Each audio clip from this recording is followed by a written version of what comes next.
ओम शांति। अव्यक्त मुरली हम रिवाइज कर रहे हैं। आज की अव्यक्त मुरली है 26/1982 की,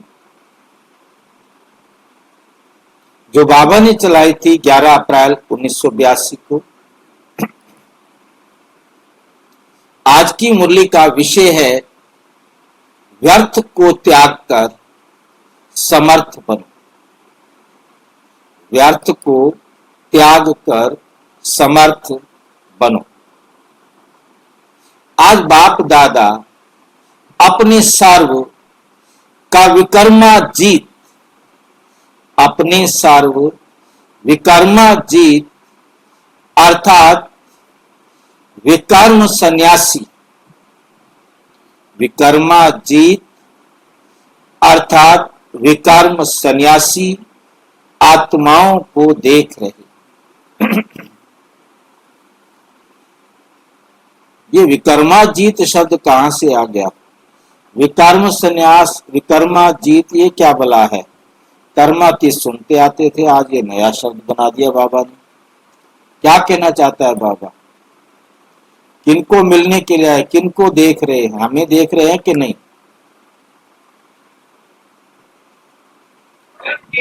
विकर्मों को देखने वाले।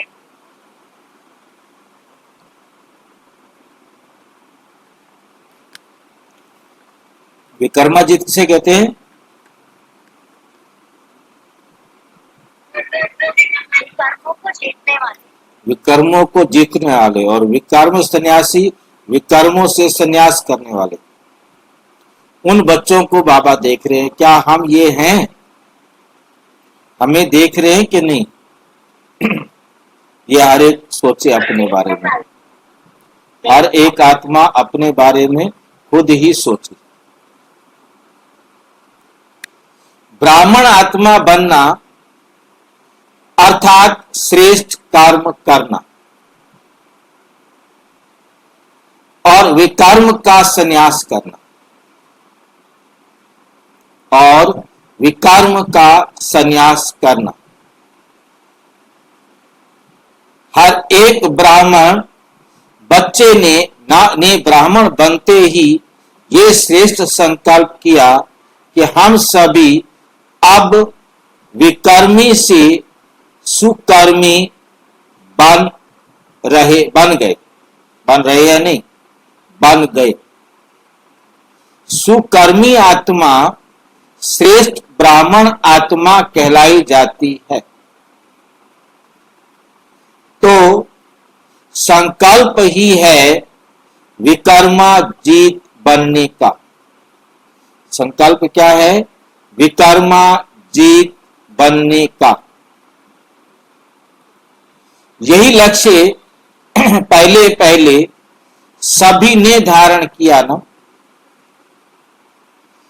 इसी लक्ष्य को सामने रखते हुए श्रेष्ठ लक्षण धारण कर रहे हो। तो अपने आप से पूछो,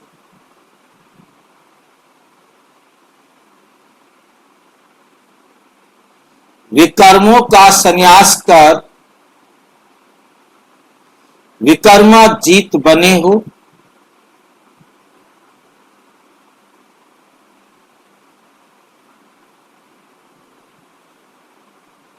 जैसे लौकिक दुनिया में भी उच्च रॉयल कुल की आत्माएं कोई साधारण चलन नहीं चल सकती। रॉयल कुल की आत्माएं कोई साधारण चलन नहीं चल सकती।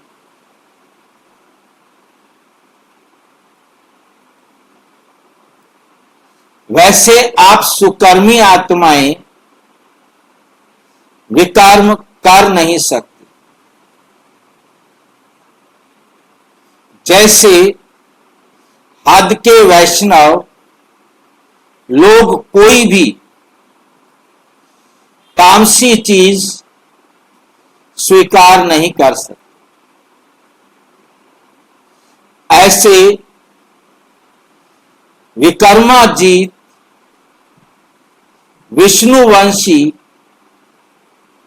विकर्म व विकल्प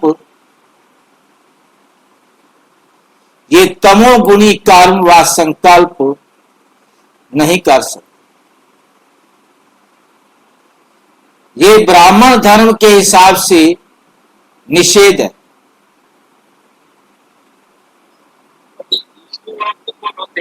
हाँ जी, जैसे हद के वैष्णव लोग कोई भी तामसी चीज स्वीकार नहीं कर सकते,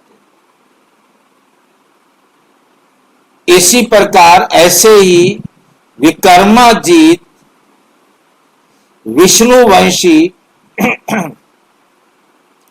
विकर्म व विकल्प विकर्म व विकल्प ये तमोगुणी कर्म व संकल्प नहीं कर सकते।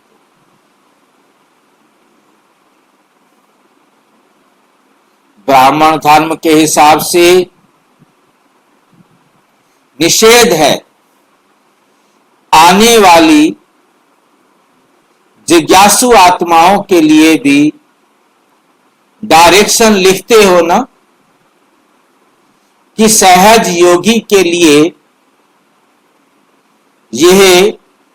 ये बातें निषेध हैं। जो सहज योगी बच्चे हैं बाबा के, वो ये काम नहीं कर सकते। तो ऐसे ब्राह्मणों के लिए व अपने लिए क्या क्या निषेध है, वे अच्छी तरह से जानते हो। जानते तो सभी हैं, जानते तो सभी हैं और मानते भी सभी हैं। जानते भी सभी हैं और मानते भी सभी हैं। अब लेकिन क्या हो गया? चलते नंबरवार। जानते हैं, मानते हैं, लेकिन चलते नंबरवार। ऐसे बच्चों को देख बाप दादा को इस बात पर एक हंसी की कहानी याद आई। बाबा को एक हंसी की कहानी याद आई है। सुनावे हंसी की कहानी जो आप लोग दूसरों को सुनाते हो, मानते भी हो, कहते भी हो, लेकिन कहते हुए भी करते हैं। इस पर दूसरों को क्या करते हैं? तोते की कहानी सुनाते हो ना। कह भी रहा है और कर भी रहा है। कह भी रहा है तोता और कर भी रहा है। तो इसको क्या कहेंगे? ऐसा ब्राह्मण आत्माओं के लिए श्रेष्ठ लगता है, क्योंकि ब्राह्मण अर्थात श्रेष्ठ। ब्राह्मण अर्थात श्रेष्ठ। तो श्रेष्ठ क्या? श्रेष्ठ क्या है? सुकर्म या साधारण कर्म। जब साधारण कर्म भी नहीं कर सकते तो विकर्म की तो बात ही नहीं। विकर्माजीत अर्थात विकर्म, विकल्प के त्यागी। विकल्प के त्यागी, विकर्म विकल्प के त्यागी। विकर्माजीत उसे होते हैं जो विकर्म और विकल्प का त्याग करे। कर्म इंद्रियों के आधार से कर्म के बिना रह नहीं सकते, तो देह का संबंध कर्म इंद्रियों से है और कर्म इंद्रियों का संबंध कर्म से है। ये देह और देह के संबंध के त्याग की बात चल रही है। कर्म इंद्रियों का जो कर्म के साथ संबंध है, उस कर्म के हिसाब से विकर्म का त्याग।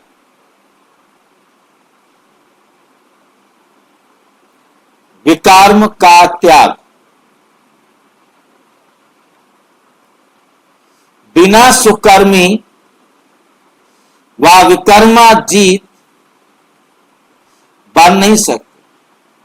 जब तक श्रेष्ठ कर्म नहीं करोगे तब तक विकर्माजीत तो बन ही नहीं सकते,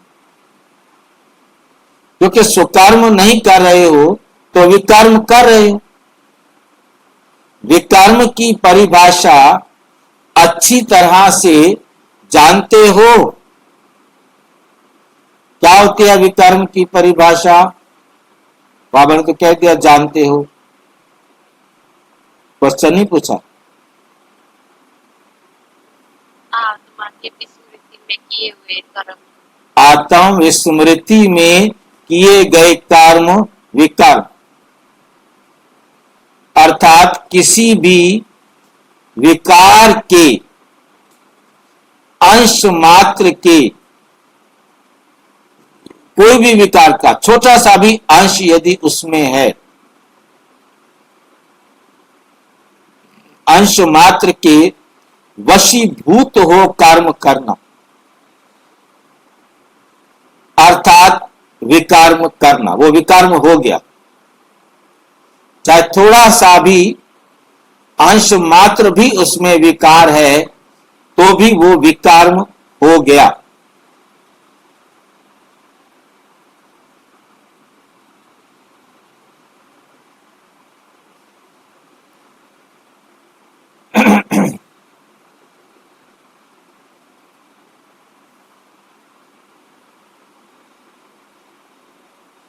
विकारों के सूक्ष्म स्वरूप, रॉयल स्वरूप दोनों को अच्छी तरह से जानते हो और इसके ऊपर पहले भी सुना दिया है कि ब्राह्मण के रॉयल रूप के विकार का स्वरूप क्या है।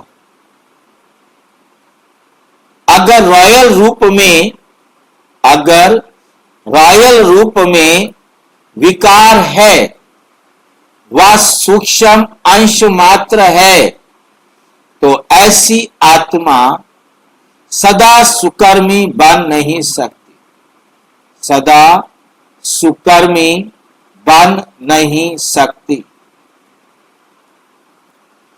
अमृत वेले से लेकर हर कर्म में चेक करो कि सुकर्म किया व व्यर्थ कर्म किया, व कोई विकर्म भी किया। सुकर्म अर्थात श्रीमत के आधार पर कर्म करना, श्रीमत के आधार पर किया हुआ कर्म स्वतः ही सुकर्म के खाते में जमा होता है। तो सुकर्म और विकर्म को चेक करने की विधि, सुकर्म और विकर्म को चेक करने की विधि ये सहज है। इस विधि के प्रमाण सदा चेक करते चलो। अमृत वेले के उठने के कर्म से लेकर रात के सोने तक हर कर्म के लिए श्रीमत मिली हुई है। उठना कैसे है, बैठना कैसे है, सब बताया हुआ है ना। अगर वैसे नहीं उठते तो अमृत वेले से श्रेष्ठ कर्म की श्रेष्ठ प्रारब्ध बना नहीं सकते। जैसे बाबा ने बताया है, यदि आप वैसे नहीं उठते बैठते कर्म करते तो श्रेष्ठ प्रारब्ध नहीं बना सकते, अर्थात व्यर्थ और विकर्म के त्यागी नहीं बन सकते। तो इस संबंध का भी त्याग,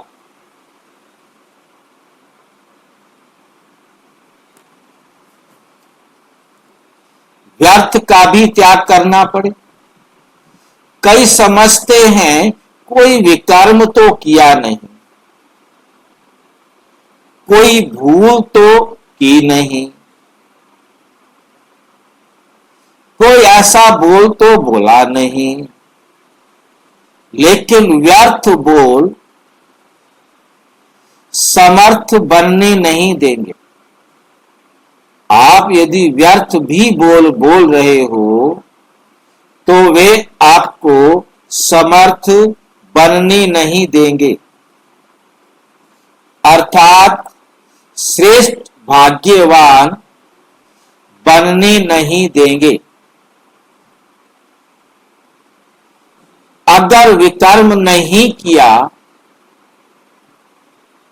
लेकिन व्यर्थ कर्म भी किया तो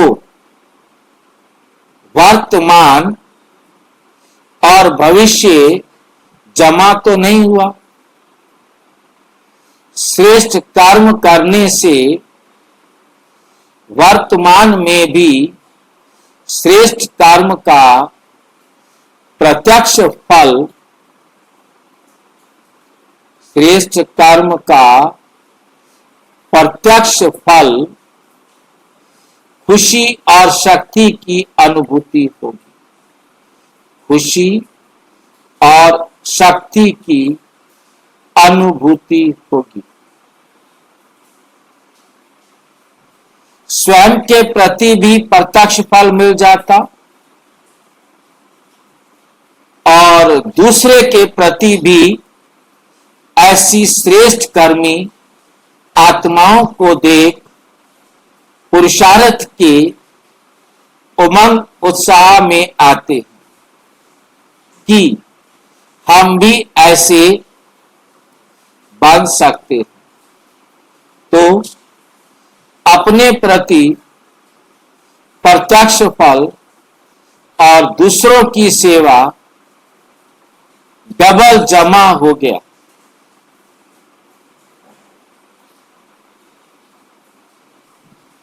और वर्तमान के हिसाब से भविष्य तो जमा हो ही जाता है। इस हिसाब से देखो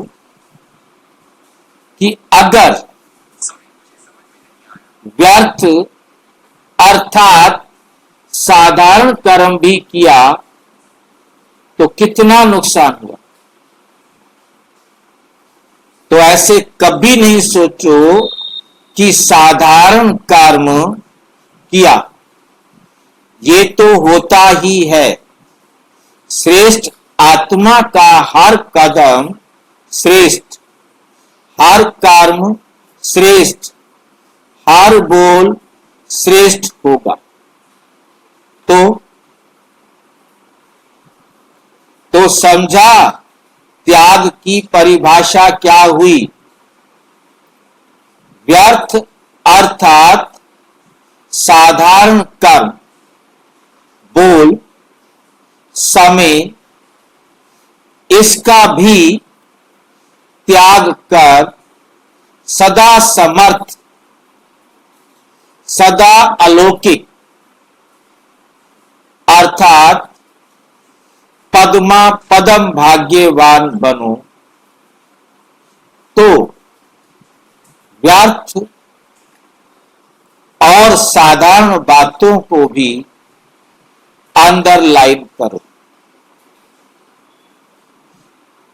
इसके अलबेलेपन का त्याग, क्योंकि आप सभी ब्राह्मण आत्माओं का विश्व के मंच पर हीरो पार्ट और हीरो और हीरोइन का पार्ट है। ऐसी हीरो पार्टधारी आत्माओं का एक एक सेकंड, एक एक संकल्प, एक एक बोल, एक एक कर्म हीरे से भी ज्यादा मूल्यवान है। अगर एक संकल्प भी व्यर्थ हुआ तो जैसे हीरे को गवाया। अगर कीमती से कीमती हीरा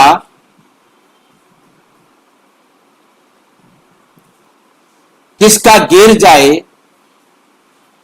खो जाए,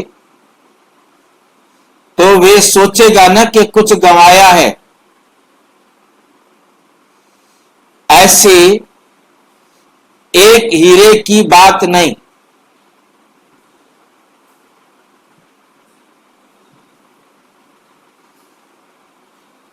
अनेक हीरों की कीमत का एक सेकंड है। इस हिसाब से सोचो। ऐसे नहीं कि साधारण रूप में बैठे बैठे साधारण बातें करते करते समय बिता दो। फिर क्या कहते, कोई बुरी बात तो नहीं की, ऐसे ही बातें कर रहे थे, ऐसे ही बैठे थे, बातें कर रहे थे, ऐसे ही चल रहे थे। ये ऐसे करते भी कितना समय चला जाता है। ऐसे ही नहीं, लेकिन हीरे जैसे हैं। तो अपने मूल्य को जानो। आपके जड़ चित्रों का कितना मूल्य है। एक सेकंड के दर्शन का भी मूल्य है। आपके एक संकल्प का भी इतना मूल्य है, जो आज तक उसको वरदान के रूप में माना जाता है। भक्त लोग यही कहते हैं कि एक सेकंड का सिर्फ दर्शन दे दो, तो दर्शन समय की वैल्यू है।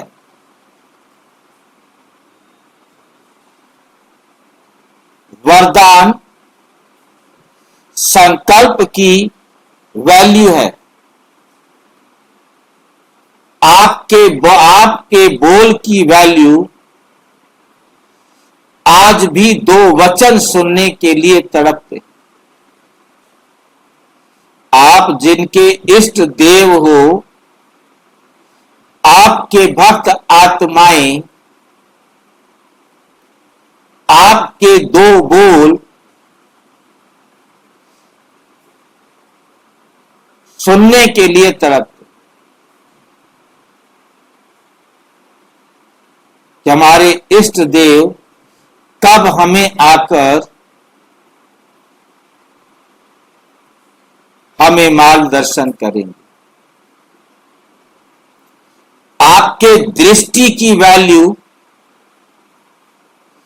आज भी नजर से निहाल कर लो।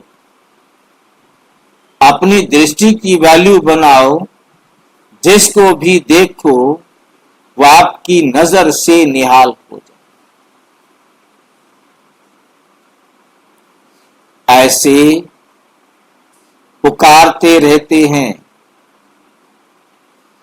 आपके हर कर्म की वैल्यू है, आपके हर कर्म की वैल्यू है।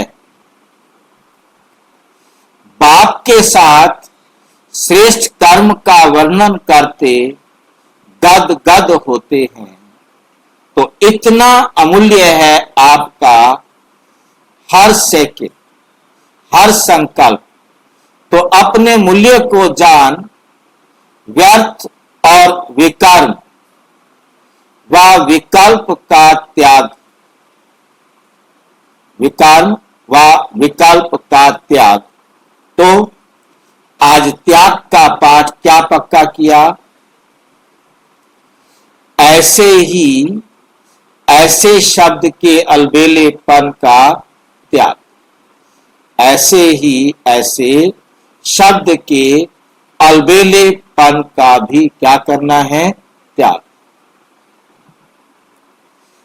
जैसे कहते हैं आजकल की चालू भाषा, तो ब्राह्मणों की भी आजकल चालू भाषा ये हो गई है।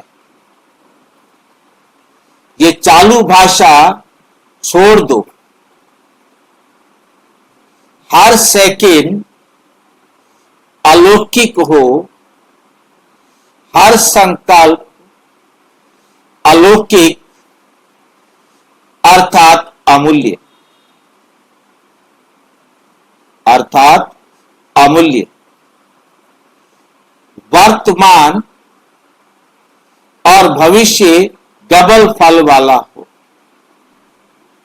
जैसे देखा है ना, कभी कभी एक में दो इकट्ठे फल होते हैं, दो फल इकट्ठे निकल आते हैं, तो आप श्रेष्ठ आत्माओं को का सदा डबल फल है, अर्थात डबल प्राप्ति है। भविष्य के पहले वर्तमान प्राप्ति और वर्तमान के आधार पर भविष्य की प्राप्ति। क्योंकि वर्तमान अच्छा किया है तो आपका भविष्य भी क्या हो जाएगा?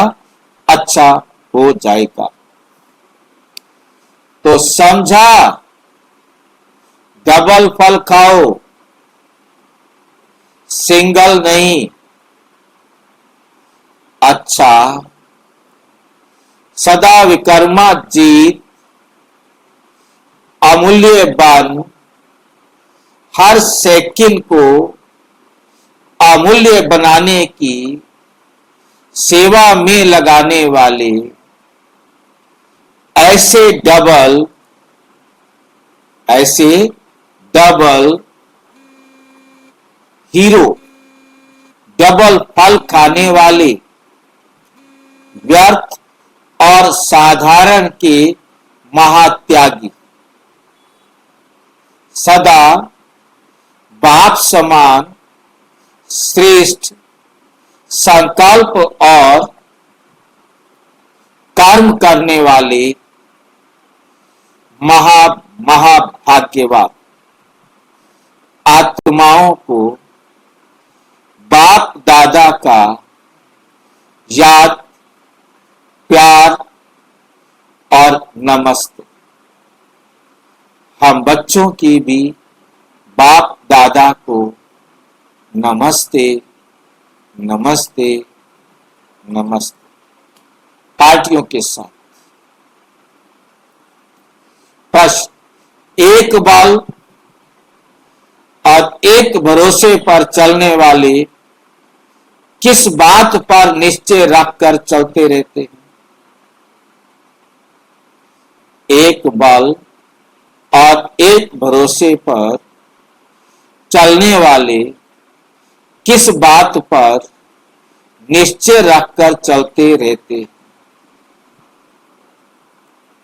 उत्तर, एक बल एक भरोसा अर्थात सदा निश्चय हो कि जो साकार की मुरली है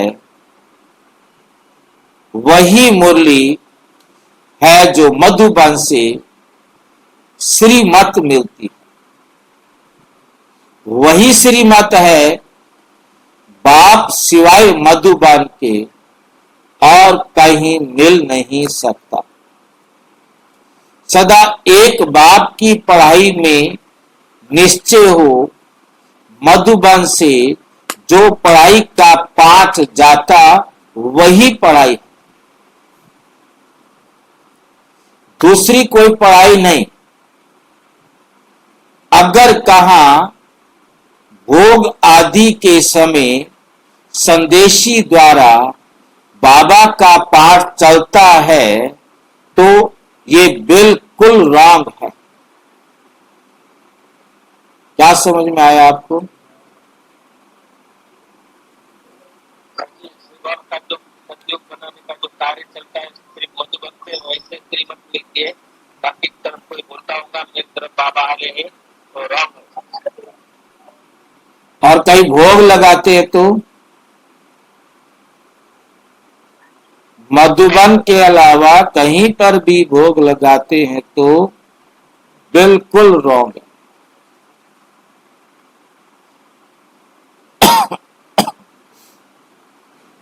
ये भी माया है। भाई जी तो क्या क्या बोला कहीं पर भोग लगाया तो जोर से बोलो। भाई जी वो आप बोला ना भोग लगाया तो वो रॉन्ग है, वो क्या बोला? यदि आपने मधुबन के बाहर कोई कहती है मैं भोग लगाने जा रही हूँ, मैं भोग लगा के आ रही हूँ, बाबा ने ये कहा, वो किया, सब रॉन्ग है। ये भी माया है। और भाई जी और एक बात भाई जी, जो बाबा बोला कि मैं मधुबन के बिना कहीं नहीं आऊंगा, तो ये भी तो हद है ना। बाबा बाबा तो सब जगह पर है, बाबा के सब, बाबा तो सब जगह पे है ना। बाबा के सब के बाद नहीं समझा, जोर से क्यों नहीं बोलते भाई आप लोग? मूर्ति है कि बाबा सब जगह है, सब जगह है सब जाति बन गया। भाई, मैं पूछ रहा हूँ सब जगह है क्या बाबा? बाबा कहीं भी जा सकता है, ऐसा हो सकता है नहीं हो सकता। मतलब बाबा कोई पार्टिकुलर एक जगह में क्या बंधा हुआ है? भाई ये तो बाबा ने कह दिया ना कि मधुबन के अलावा मैं कहीं भी नहीं मिल सकता,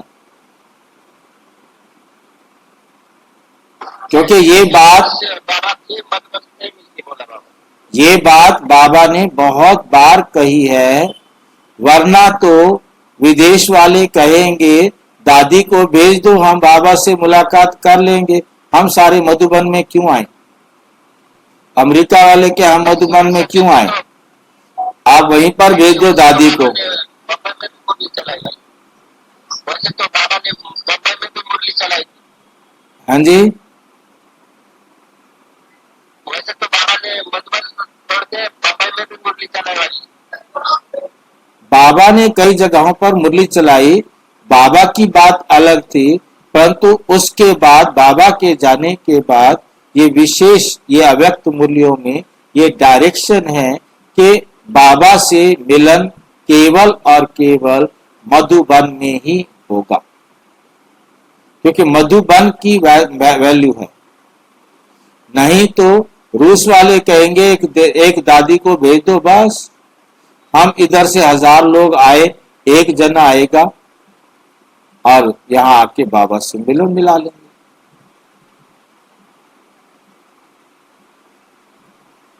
इससे यज्ञ का महत्व खत्म हो जाएगा। केंद्रीकरण की बजाय विकेंद्रीकरण हो जाएगा। वहां की बहन वहां की है कहेगी मैं यहाँ की राजा हूं, दादी आ जाओ मैं 1 करोड़ रुपया दूंगी। वो कहेगी दादी आ जाओ मैं 1 करोड़ रुपया दूंगी, और वो दादी वहां जाएगी वहां जाएगी वहां जाएगी। दादी ही भागती फिरेगी बाबा से मिलन मनाने के लिए।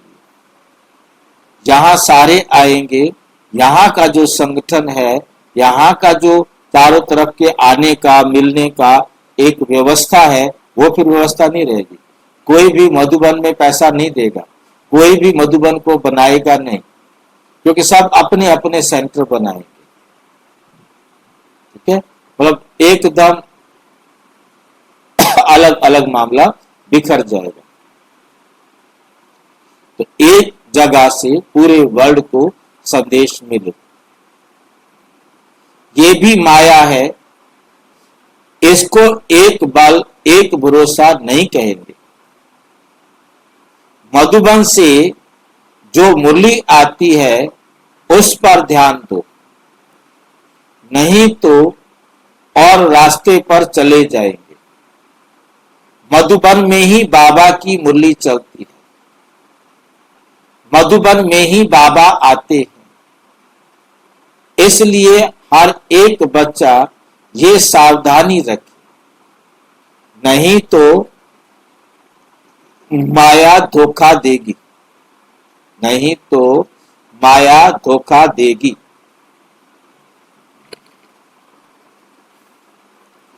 प्रश्न, संगम युग पर ही तुम बच्चे बैगर टू प्रिंस बन गए हो, कैसे?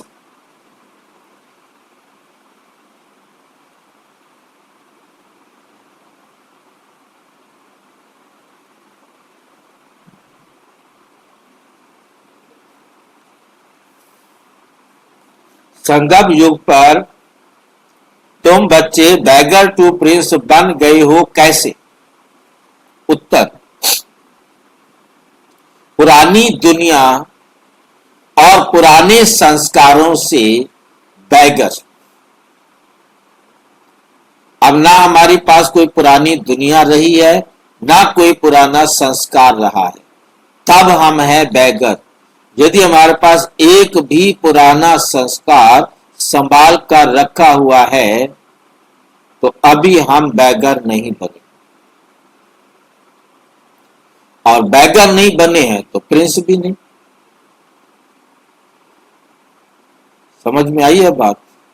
ऐसी चालाकी से प्रश्न पूछता है, ऐसी चालाकी से फंसा देता है। प्रश्न क्या है देखो, चालाकी वाला प्रश्न। संगम पर ही तुम बच्चे बैगर टू प्रिंस बन गए हो, बन गए हो, चढ़ा दिया ऊपर चने के झाड़ पर। चने का झाड़ देखा है? किसी ने चने का झाड़ देखा है कि नहीं देखा?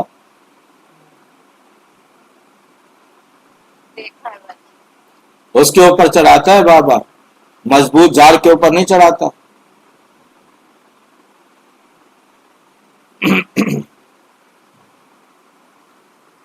कैसे बने?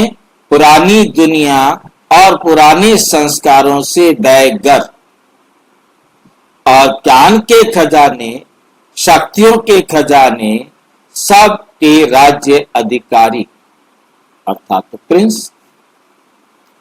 पहले अधीन आत्मा थे, कभी तन के, कभी मन के, कभी धन के, लेकिन अब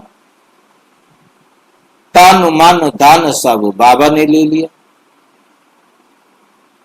तन मन धन सब किसने ले लिया? बाबा ने। अब कुछ है ही नहीं, ना तन मेरे पास है, ना मन मेरे पास है, ना धन मेरे पास है, तो संस्कार कैसे होंगे मेरे पास?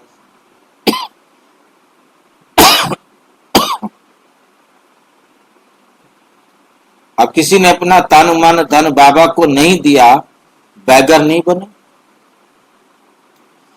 अब अधिकारी बन गए, अभी स्वराज्य, फिर विश्व का राज्य। अभी आप अपने ऊपर राज्य प्राप्त कर रहे हो और फिर विश्व का राज्य प्राप्त करेंगे।